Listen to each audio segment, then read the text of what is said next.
भक्तों, 29 जून सोमवती पूर्णिमा पर व्रत खोलने से पहले यह एक विशेष चीज जरूर खा लेना।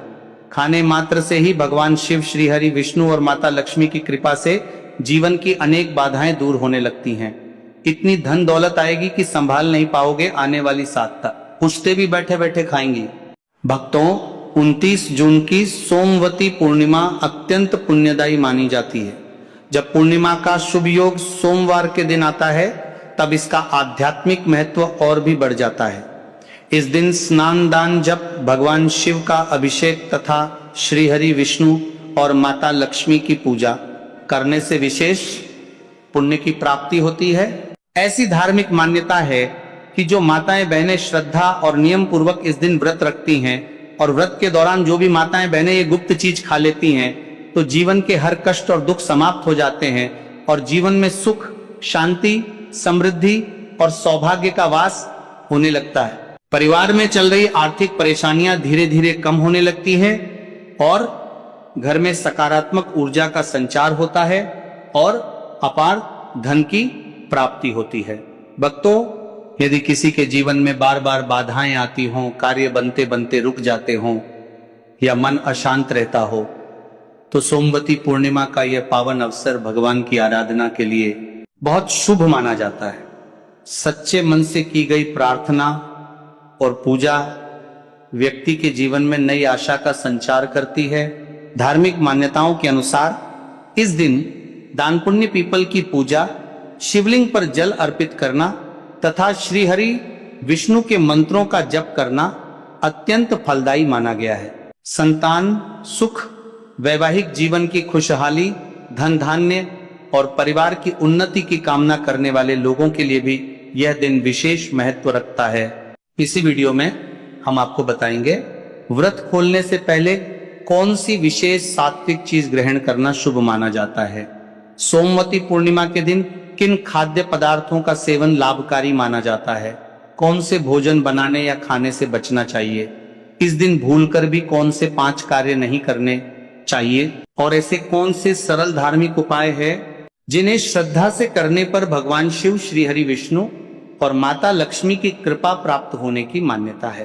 क्योंकि भक्तों, सोमवती पूर्णिमा का यह दिन विशेष रूप से व्रत, उपवास और ध्यान साधना के लिए उपयुक्त माना जाता है। इसीलिए भक्तों, 29 जून सोमवती पूर्णिमा के दिन आपको ये 5 काम कभी नहीं करने चाहिए।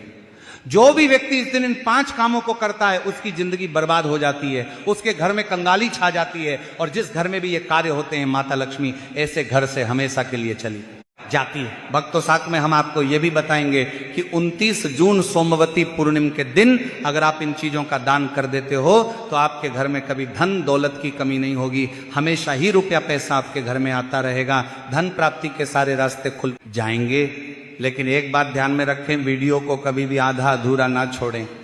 कई लोग वीडियो को काट काट कर देखते हैं और फिर कहते हैं कि गुरुजी हमें सफलता क्यों नहीं मिल रही। तो अगर आप सच में चाहते हैं कि जीवन में सफलता हासिल हो तो वीडियो को पूरा देखें, क्योंकि जब तक आप पूरा नहीं समझेंगे तब तक पूरी जानकारी प्राप्त नहीं होगी। इसीलिए भक्तों, वीडियो को ध्यान से और पूरी तरह देखें। साथ ही भक्तों, चाहे कुछ भी हो जाए लेकिन 29 जून सोमवती पूर्णिमा के दिन ये एक छोटी सी चीज जरूर खा लेना, फिर आपको करोड़पति बनने से खुद विधाता भी नहीं रोक पाएंगे। क्योंकि भक्तों, 99 वर्षों के बाद सोमवती पूर्णिमा ऐसे दुर्लभ और शुभ संयोग में पड़ रही है और यह सोमवती पूर्णिमा हिंदू धर्म के अनुयायियों के लिए सबसे उत्तम मानी जा रही है। भक्तों, इस दिन किया गया कोई भी उपाय कभी व्यर्थ नहीं जाता। मतलब कि जो भी आप इस दिन करते हैं सदैव फलदायी ही होता है। और भक्तों, सोमवती पूर्णिमा पूरे साल में सिर्फ एक बार ही आती है, इसलिए यह दिन इतना खास है कि इसे किसी भी कीमत पर छोड़ना नहीं चाहिए। आपको इस 29 जून सोमवती पूर्णिमा पर व्रत जरूर करना चाहिए, शाम को दीपक जलाना चाहिए, भगवान श्री हरि विष्णु और माता लक्ष्मी की पूजा करनी चाहिए और एक विशेष उपाय जो हम आपको वीडियो के अंत में बताने जा रहे हैं उसे तो आपको जरूर करना ही चाहिए। और साथ में भक्तों को इस दिन पूर्णिमा कथा भी अवश्य सुननी चाहिए। भक्तों, चलिए सबसे पहले आपको सोमवती पूर्णिमा की थोड़ी जानकारी दे देते हैं। भक्तों, इस बार 2026 में ज्येष्ठ पूर्णिमा को लेकर लोगों के मन में बहुत भ्रम है कि ये व्रत 29 जून को रखा जाएगा या 30 जून को। पूजा पाठ कैसे करें, शुभ मुहूर्त क्या रहेगा, क्या खाना है और क्या नहीं खाना है। इस वीडियो में हम आपका सारा कंफ्यूजन दूर कर देंगे। बस आपसे निवेदन है कि इस वीडियो को पूरा जरूर देखें, क्योंकि पूरी जानकारी तभी मिलेगी जब आप ध्यान से अंत तक देखेंगे। बहुत सारे भक्तों के प्रश्न भी आ रहे हैं कि गुरुजी, क्या हम ज्येष्ठ पूर्णिमा के दिन चावल खा सकते हैं या नहीं, या जो लोग पहली बार व्रत कर रहे हैं वो इस दिन व्रत कर सकते हैं या नहीं। इन सभी सवालों के जवाब भी हम आज के वीडियो में आपको देने वाले हैं। और सबसे जरूरी बात वह कौन सी चीज है जो आपको 29 जून सोमवती पूर्णिमा के दिन जरूर खानी चाहिए, क्योंकि अगर आप ये चीज खाते हो तो आपको धनवान बनने से विधाता भी आपको नहीं रोक सकते। भक्तों, यह पूर्णिमा बहुत ही विशेष और फलदायक है, और इस दिन आपको तुलसी के पौधे में एक चीज जरूर बांध देनी चाहिए। अगर आप ऐसा करते हैं तो माता लक्ष्मी जी की कृपा से आपके जीवन में धन आगमन के सारे रास्ते खुलते चले जाते हैं। भक्तों, इसीलिए फिर से कह रहे हैं वीडियो को पूरा ही देखें, इसे कभी आधा अधूरा मत छोड़िए। तो चलिए भक्तों, अब जान लेते हैं कि 2026 में ज्येष्ठ पूर्णिमा की सही तारीख और मुहूर्त क्या रहने वाला है। भक्तों, हिंदू पंचांग के अनुसार साल 2026 की ज्येष्ठ पूर्णिमा 29 जून सोमवार को मनाई जाएगी। वैदिक पंचांग के अनुसार ज्येष्ठ मास के शुक्ल पक्ष की पूर्णिमा तिथि की शुरुआत 29 जून को सुबह 3:06 से शुरू होगी और इस तिथि का समापन 30 जून को सुबह 5:26 पर होगा। इसीलिए उदया तिथि के अनुसार इस बार 29 जून सोमवार के दिन ज्येष्ठ पूर्णिमा तिथि मनाई जाएगी।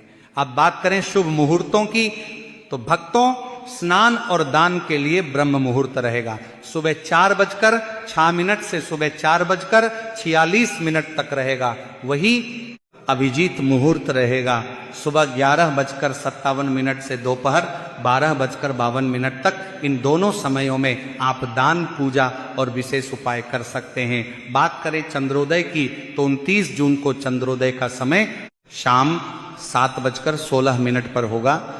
तो भक्तों, वीडियो को अंत तक जरूर देखें, और अगर आप इस चैनल पर नए हैं तो चैनल को सब्सक्राइब करें, वीडियो को लाइक करें और नीचे कमेंट बॉक्स में ओम नमः शिवाय जरूर लिखें। तो चलिए भक्तों, सबसे पहले ज्येष्ठ पूर्णिमा या सोमवती पूर्णिमा की सरल पूजन विधि जान लेते हैं। तो भक्तों, इस दिन प्रातः स्नान करके स्वच्छ वस्त्र धारण करें और मन में भगवान विष्णु व माता लक्ष्मी का स्मरण करें। पूजा स्थान को साफ करके वहां एक चौकी पर पीला कपड़ा बिछाएं, उस पर भगवान विष्णु और माता लक्ष्मी की तस्वीर या प्रतिमा स्थापित करें, दीपक जलाएं और गंगा जल छिड़क कर पूजा आरंभ करें। इसके बाद हल्दी, चावल, फूल, तुलसी दल, अक्षत और धूप दीप अर्पित करें। भगवान विष्णु को तुलसी और माता लक्ष्मी को कमल का फूल चढ़ाना शुभ माना जाता है। मिठाई, खीर या पक्के हुए चावल का भोग लगाएं और अंत में आरती करें। पूजा के बाद दीप दान करें और जरूरतमंदों को दान दें। इस दिन सच्चे मन से की गई पूजा से सुख, शांति और धन की प्राप्ति होती है। चलिए भक्तों, अब आगे बढ़ते हैं और जानते हैं कि इस सोमवती पूर्णिमा पर वो कौन सी गुप्त चीज है जो खा लेने मात्र से जीवन में चमत्कारी बदलाव आ सकता है। भक्तों, 29 जून सोमवती पूर्णिमा के दिन आपको 5 खास कार्य जरूर करने चाहिए जो भगवान विष्णु और माता लक्ष्मी को प्रसन्न करते हैं और आपके जीवन से हर संकट को दूर करते हैं। तो भक्तों, अब जानते हैं कि सोमवती पूर्णिमा पर ऐसी क्या चीज है जो आपको जरूर खा लेनी चाहिए। इससे आपके जीवन में सब कुछ आपके अनुकूल होने लगेगा। आपको संतान सुख की प्राप्ति हो, आपके बच्चों का जीवन मंगलमय हो और कभी भी कोई कष्ट या रुकावट ना आए। इसीलिए हर माता पिता को इस एक विशेष चीज का सेवन सोमवती पूर्णिमा के दिन जरूर कर लेना चाहिए। साथ ही भक्तों, कुछ ऐसी चीजें भी हैं जो आपको घर में सोमवती पूर्णिमा के दिन भूलकर भी नहीं बनानी चाहिए। आइए जानते हैं उनके बारे में। तो भक्तों, इस सोमवती पूर्णिमा की पूजा और प्रसाद में आप अंगूर अवश्य लेकर आइए, क्योंकि अंगूर भगवान विष्णु और माता लक्ष्मी जी को बहुत प्रिय है। शास्त्रों के अनुसार जो व्यक्ति किसी भी शुभ दिन, खासकर सोमवती पूर्णिमा पर अंगूर खा लेता है, उसके जीवन में कभी धन की कमी नहीं होती। पूर्णिमा के दिन अंगूर में साक्षात माता लक्ष्मी का आशीर्वाद समाया होता है। इसलिए भक्तों, इस बार आप अंगूर जरूर खाएं। साथ ही साथ अगर आप इस दिन गन्ना या गुड़ का सेवन कर लेते हैं तो आपके जीवन में धन की वर्षा होती रहती है। साथ ही सोमवती पूर्णिमा के दिन भगवान विष्णु और माता लक्ष्मी को 5 रंग की मिठाइयां अर्पित करें। साथ ही मखाने भी माता लक्ष्मी को जरूर चढ़ाएं। जिस तरह माता लक्ष्मी की उत्पत्ति समुद्र से हुई थी, उसी प्रकार मखाने की उत्पत्ति भी जल तत्व से मानी जाती है और भक्तों मखाने भी कमल के पौधे से ही प्राप्त होते हैं। धर्मशास्त्रों के अनुसार कमल का फूल और मखाने दोनों ही बहुशुभ माने जाते हैं। खास तौर पर अगर आप मखाने की खीर बनाकर श्री लक्ष्मी नारायण को अर्पित करते हैं तो आपके घर में धन धान्य के भंडार भर जाते हैं। भक्तों, शास्त्र कहते हैं कि सोमवती पूर्णिमा की पूजा में जो भी व्यक्ति भगवान विष्णु को दूध और चावल की खीर अर्पित करता है वह कभी दरिद्र नहीं होता, बल्कि ऐसा व्यक्ति स्वयं ही धनी हो जाता है। और जो व्यक्ति सोमवती पूर्णिमा के दिन माता लक्ष्मी को खीर अर्पित करता है उसके ग्रह नक्षत्र तक सुधर जाते हैं। उस व्यक्ति को धनवान बनने से कोई नहीं रोक सकता। माता रानी को अर्पित करके उसी प्रसाद स्वरूप खीर को पूरे परिवार को जरूर खिलाएं। भक्तों, इससे आपके जीवन के बंद भाग्य के ताले खुल जाते हैं। धन, समृद्धि, वैभव, ऐश्वर्य आपके जीवन में स्थायी रूप से आ जाते हैं। इस दिन खीर अर्पण करने से भगवान विष्णु और माता लक्ष्मी सच्चे मन से आपको आशीर्वाद देते हैं। इसी के साथ सोमवती पूर्णिमा पर बैंगन की सब्जी बिल्कुल ना बनाएं, ना खाएं, क्योंकि शास्त्र के अनुसार यह घोर पाप माना जाता है। साथ ही सोमवती पूर्णिमा पर खट्टी चीजें बिल्कुल ना खाएं, क्योंकि ऐसा करने से माता लक्ष्मी नाराज हो सकती है। भक्तों, सोमवती पूर्णिमा के दिन डिब्बा बंद लस्सी या जूस पीने से बचें। इनमें केमिकल भरे होते हैं जो आपके व्रत को तोड़ सकते हैं। जब भी आप फलों का रस पिए तो उसमें ना तो नमक डालें ना ही बर्फ डालें, क्योंकि इससे व्रत टूट सकता है। बिना किसी मिलावट वाला सादा फल का रस पिए तब आपका व्रत पूर्ण और सफल होता है। भक्तों, अब जानते हैं उन चीजों के बारे में जिन्हें सोमवती पूर्णिमा में नहीं बनानी चाहिए, वरना पूरा घर बर्बाद हो सकता है और भगवान विष्णु और माता लक्ष्मी का क्रोध आप पर बन सकता है। शास्त्र स्पष्ट कहते हैं कि सोमवती पूर्णिमा के दिन लहसुन प्याज का खाना कभी भी ना बनाएं और ना खाएं, क्योंकि इस दिन भगवान विष्णु और माता लक्ष्मी की पूजा होती है। और इस बार की सोमवती पूर्णिमा पर 52 प्रकार के शुभ मांगलिक योग बन रहे हैं। इसलिए जो भक्त दिनों लहसुन प्याज का सेवन करते हैं उनके घर में राहु केतु का वास हो जाता है और भगवान शनि नाराज हो जाते हैं। और जहां राहु केतु का वास होता है वहां माता लक्ष्मी और श्री हरि विष्णु की कृपा नहीं बरसती। साथ ही इस दिन आपको चावल भी बिल्कुल नहीं खाना चाहिए। जब भगवान को खीर भोग लगाया जाता है तो उसमें साबूदाने की खीर अथवा मखाने की खीर जरूर बनाएं और अर्पित करें। लेकिन बाकी साधारण दिनों में चावल, लहसुन, प्याज का सेवन हो सकता है, पर सोमवती पूर्णिमा के दिन उससे दूर रहे। बड़े छोटे बच्चे भी गलती कर सकते हैं, क्योंकि बाजार की डिब्बा बंद चीजों, चिप्स, कुरकुरे में भी लहसुन प्याज मिल जाता है। तो इस दिन से पूर्ण रूप से बचना ही श्रेष्ठ है। क्योंकि भक्तों, जरा सोचिए, क्या आप इस विशेष दिन पर राहु केतु को अपने घर बुलाएंगे या श्री हरि विष्णु और माता लक्ष्मी को? तो जानबूझकर अपने घर को बर्बाद मत कीजिए। धर्मशास्त्र में कहा गया है कि भगवान विष्णु की कृपा पाने के लिए इस दिन पीले रंग की चीज जरूर बनाएं, जैसे कड़ी पकौड़ा, पीला हलवा, पीली खीरा आदि, क्योंकि इस दिन पीला रंग स्वर्ण का प्रतीक माना गया है, जो धन, वैभव और सौभाग्य का सूचक है। भक्तों, इस दिन अपने बुजुर्गों के चरण जरूर छुएं, उनका आशीर्वाद लेना बहुत फलदायी होता है। और ध्यान रखें, स्त्री का अपमान ना करें, क्योंकि मां लक्ष्मी खुद स्त्री स्वरूप में होती है। उनका अपमान सीधे लक्ष्मी माता का अपमान होता है। किसी की बुराई या चुगली ना करें, यह दिन शांति और भक्ति का होता है। और एक बहुत जरूरी बात, अगर इस दिन कोई भिखारी, संत या कन्या आपके द्वार पर कुछ मांगने आए तो उसे खाली हाथ बिल्कुल भी ना लौटाएं, क्योंकि शास्त्रों के अनुसार इस दिन माता लक्ष्मी स्वयं धरती पर भ्रमण करती हैं और किसी भी रूप में आपके दरवाजे तक आ सकती है। खास तौर पर कन्याओं को मीठा जरूर खिलाएं, क्योंकि माता लक्ष्मी कन्या रूप में अत्यंत प्रसन्न होती हैं। अगर आप कन्या का अपमान करते हैं तो लक्ष्मी नारायण जी के कोप का सामना करना पड़ सकता है। भक्तों, आगे की जानकारी देने से पहले अगर आप हमारे चैनल पर नए हैं तो चैनल को सब्सक्राइब करके वीडियो को एक लाइक जरूर करें। भक्तों, सोमवती पूर्णिमा का दिन बहुत ही खास होता है। इस दिन अगर आप तुलसी मैया से जुड़ा एक विशेष उपाय कर लें तो आपके जीवन में सुख, शांति और समृद्धि का आगमन निश्चित हो जाता है।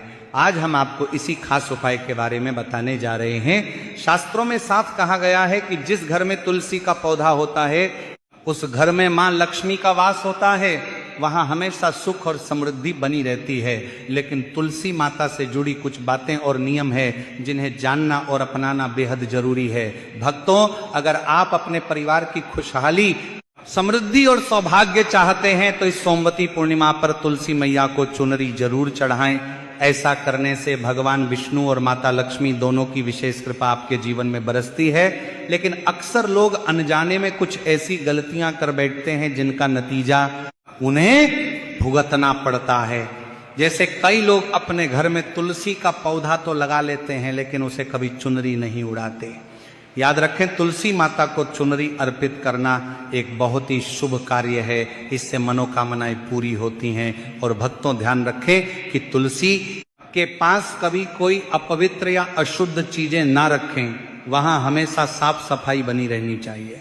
साथ ही तुलसी के पास कभी भी कटु या कड़वे शब्द नहीं बोलने चाहिए, वरना तुलसी मैया नाराज हो जाती है। अब प्रश्न आता है कि ज्येष्ठ पूर्णिमा के दिन तुलसी का विशेष महत्व क्यों माना जाता है। धार्मिक परंपराओं के अनुसार पूर्णिमा का दिन भगवान विष्णु की आराधना के लिए अत्यंत शुभ माना जाता है। इसलिए इस दिन भगवान विष्णु को तुलसी पत्र अर्पित करना विशेष पुण्यदायी माना गया है।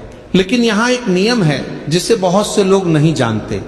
पूर्णिमा के दिन तुलसी पत्र तोड़ने से बचना चाहिए। इसी कारण कई लोग पूजा के लिए आवश्यक तुलसी पत्र एक दिन पहले ही श्रद्धा के साथ तोड़कर सुरक्षित रख लेते हैं। पूजा के समय उसी तुलसी पत्र को भगवान विष्णु को अर्पित किया जाता है। अब बात आती है कि पूजा के बाद तुलसी पत्र को ग्रहण क्यों किया जाता है। धार्मिक मान्यता है कि भगवान को अर्पित किया गया तुलसी पत्र प्रसाद स्वरूप ग्रहण करना भक्ति और समर्पण का प्रतीक है। इसका अर्थ यह नहीं कि इससे कोई जादुई परिवर्तन हो जाएगा, बल्कि यह हमें भगवान के प्रति श्रद्धा और कृतज्ञता का भाव सिखाता है। यही कारण है कि मंदिरों में भी कई बार चरणामृत के साथ तुलसी पत्र दिया जाता है। एक और बात का ध्यान रखें, तुलसी पत्र को कभी भी अपवित्र स्थान पर नहीं रखना चाहिए। यदि पूजा के लिए तुलसी पत्र लिया गया है तो उसे सम्मान पूर्वक भगवान के चरणों में अर्पित करें। कई लोग पूछते हैं कि क्या तुलसी पत्र को चबाकर खाना चाहिए। परंपराओं में कई लोग इसे सीधे प्रसाद के रूप में ग्रहण करते हैं या चरणामृत के साथ लेते हैं। अलग अलग क्षेत्रों में इसकी विधि अलग हो सकती है। सबसे महत्वपूर्ण बात यह है कि इसे भगवान का प्रसाद मानकर श्रद्धा से ग्रहण किया जाए। आज के समय में लोग बड़े बड़े उपाय खोजते हैं, लेकिन हमारे ऋषियों ने हमेशा भक्ति, संयम और सात्विक जीवन को सबसे बड़ा उपाय बताया है। ज्येष्ठ पूर्णिमा भी हमें यही संदेश देती है कि भगवान की कृपा पाने के लिए मन का पवित्र होना सबसे आवश्यक है। यदि आपके मन में ईर्ष्या, क्रोध, छल या अहंकार है तो केवल पूजा पाठ से ही सब कुछ नहीं बदल जाता। इसलिए इस दिन अपने व्यवहार को भी मधुर बनाने का प्रयास करें।